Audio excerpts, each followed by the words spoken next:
What's up, y'all? It's your boy, BigSteve, back at it again. And today I'll be talking about the new game coming out, WayFinder. Early access is on August 15th. Lately, I've been looking for a new game. I've been playing a lot of Diablo 4. I find I got very bored of that game very quick.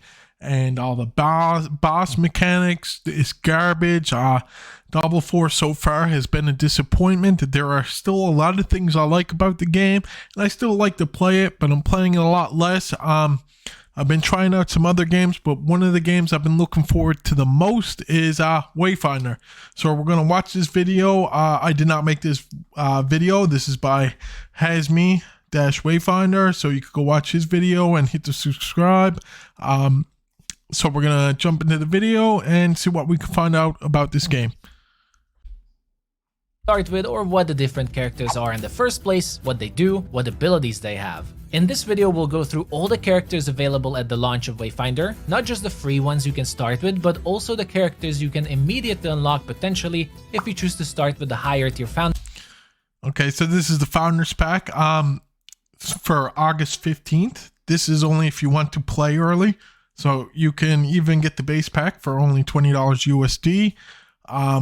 When the game actually fully releases, it will be free to play. You won't have to pay anything. So if you do end up liking the game, I would highly suggest support them so they can keep on doing what they do. And that's pretty well it. And they were talking about characters, and at first, you get to pick your character. I would suggest choose wisely, but you will be unlocking more characters the more you play. Founders Pack, and you decide to use one of your character tokens for unlocking. Before we start, I'm covering all aspects of WayFinder from guides to news, so if you're interested in more videos, subscribe to the channel. So the most basic aspect to know about the game is that WayFinder is a character-based action RPG, and you will be choosing from already existing. Yeah, so as they said, it's character based. You will not be creating your own character. For some people, that's a big loss. You know what I mean? Some people love creating their own characters.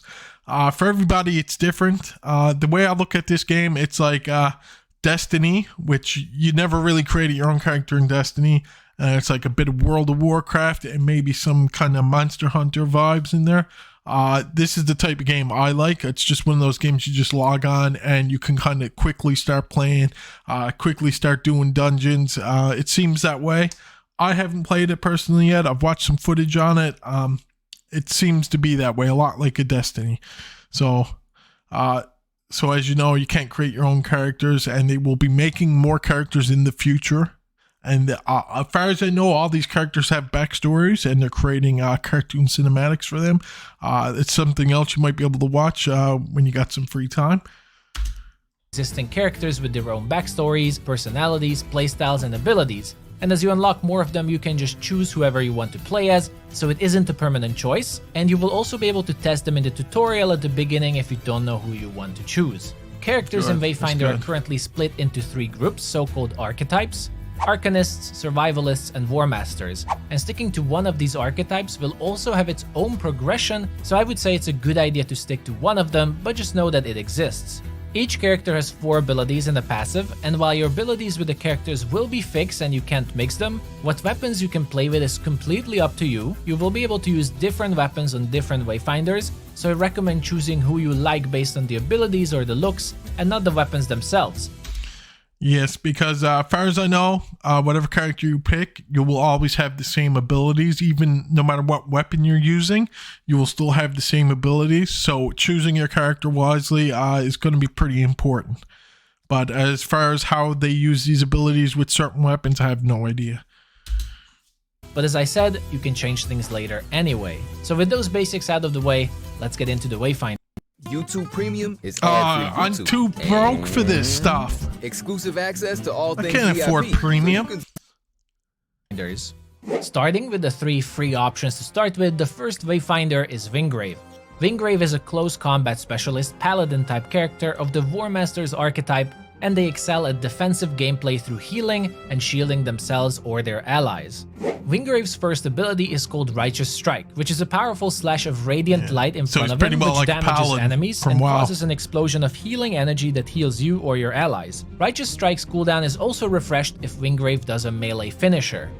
Radiant Pulse is Wingrave's shielding ability that gives bonus defense to you and your allies standing behind, but also blocks all projectiles coming from the front. So you can see already that Wingrave is somewhat of a supportive character. Yeah, more of Judgment your tank is another supportive ability like that judges all enemies around Wingrave and marks them, and anyone hitting these judged enemies will be healed for a small amount of their HP. Finally, Wingrave's ultimate ability is Divine Aegis, casting a powerful protective barrier around you, making everyone inside this barrier completely immune to damage, while also healing them for the duration of the ability. And then Wingrave's passive ability is called Healing Pulse, which is a passive healing ability that activates each time you do a melee combo finisher, healing either you or one of your allies. It seems pretty OP. Silo the Tactician is the second starting character for everyone, and he is one of the survivalists archetype, focusing on a mixture of melee and ranged combat, and he utilizes bombs and other tactical tools to control the battlefield and debuff enemies to help you out. Firebomb is a grenade you can toss at your enemies that will ignite them and will also deal damage over time to them, and is an ability that has 3 charges you can stack up and use as you like. Oil Bomb is another grenade in Silo's toolkit, which is more of a debuffing ability that slows enemies and leaves them with the oil status effect, and this ability is special as it has a chain reaction with the Fire Bomb ability we just talked about that can ignite the oil for a combo. Additionally, using Oil Bomb also recharges 1 stack of your Fire Bomb. Then Proto-Clone is a distracting ability for Silo that they can use to jump back and leave a clone on the ground that will taunt all nearby enemies to attack it until expiration. Excellent for some bonus defense if Silo is alone.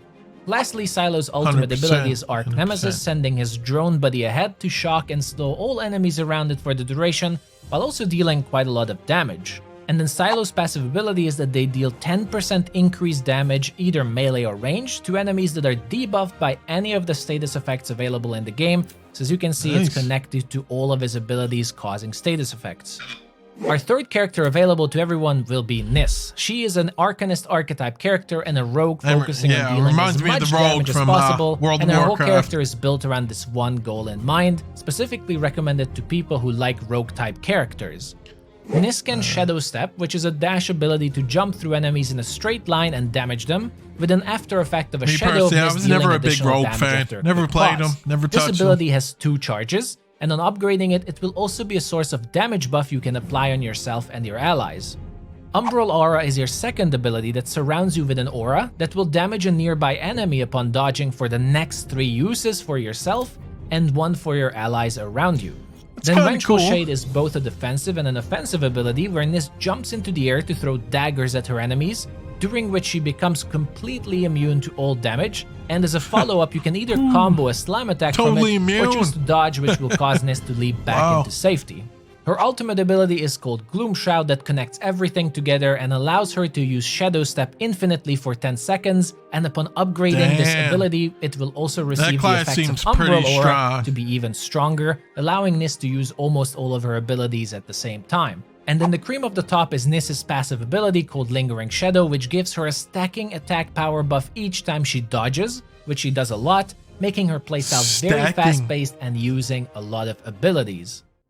Our next character will require either a use of a character token from the Founders Pack or an exclusive unlock through the higher tiers to use them immediately. Senja is another War Master archetype character and possibly one of the coolest characters Worst thing about this game is you can't pick between male or female. Enemies like a tank and buffing her allies to become don't get me wrong, I wouldn't mind playing that character. Let's start with her passive there's some people Crowd Favorite, they want to play that male character at the bottom like of your screen that increases as Senja taunts enemies around her, and the bigger the bar, the stronger and more powerful she becomes. Her first ability is Gladiator Pummel, which is a gigantic punch against enemies, but this ability can be held for a short time, during which Senja performs a funny bonus taunt animation followed by a final punch. Holding down the ability is what causes the taunt animation and is one of the main ways to build up your crowd favorite blue bar. Gladiator Pummel has 3 charges you can use. Her second ability is Gain Favor, which is also the other ability that can build up your crowd favorite. This ability is a power-up that you can hold, charging Senja and taunting enemies around her, while also buffing all allies' weapon power and ability power for 10 seconds at the end. Oh, that's Those are the good two for abilities party play. built around her unique mechanic, which I think are super fun and creative, so I can't wait to test it out myself. Then we have Lightning Grasp, basically a pull ability for Senja, and it will pull all enemies in front of her in a cone into close range, allowing her to attack them, Oh, that's giving pretty her some more badass. control and tanking on the battlefield. Then Grand Finale is her ultimate skill, taking the form of a lightning spear and flying towards enemies in front of her to deal massive amounts of damage, and executing Grand Finale will also fully fill That's your pretty blue bar, sick. your crowd favorite passive ability, charging Senja immediately to full power. Kairos is a fan favorite Wayfinder, Yeah. and it is the second Arcanist archetype character available, and as you guessed then, it is also a damage-oriented Wayfinder for those who prefer magical users over rogues. Kairos' first ability is called Savage Rake, clawing in front of him with dark powers, damaging all enemies in front, that has 2 charges by default, and will have a bonus mechanic once we get to his passive. Nice. Siphon Radiant is a special wave ability that unleashes energy around Kairos to damage enemies around and gather arcane power, but it also reduces the cooldown of your abilities. Arcane power is once again connected to the passive ability of his and is going to be very important later.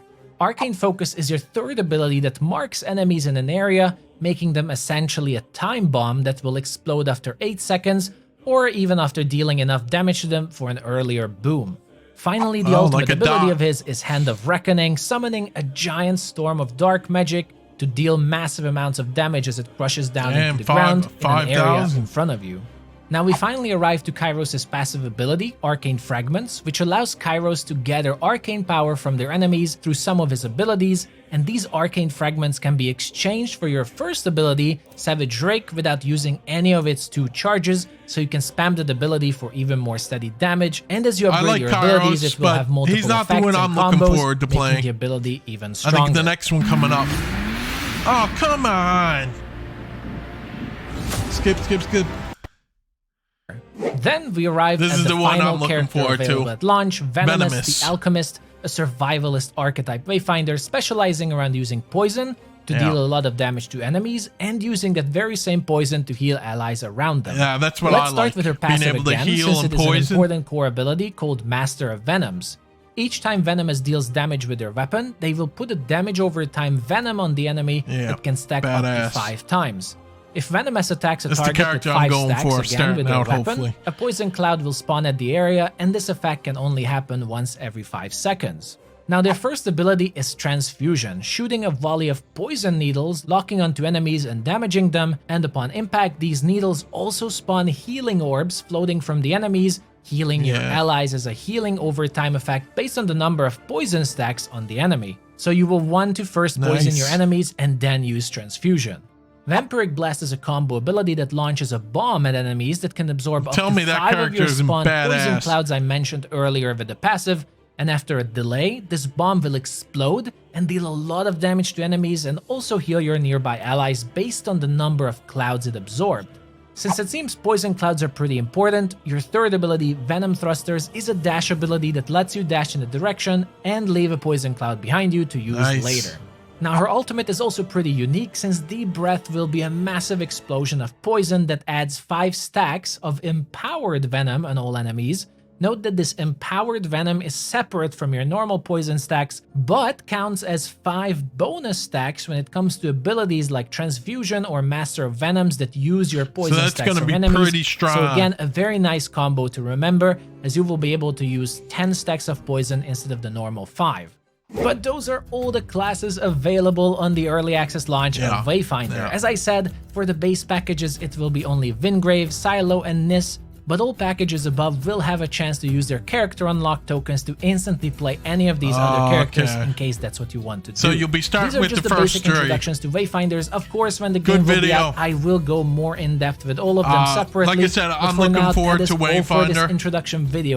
And like I said, this is not my video. I would suggest go check out his content. He's making a lot of Wayfinder stuff.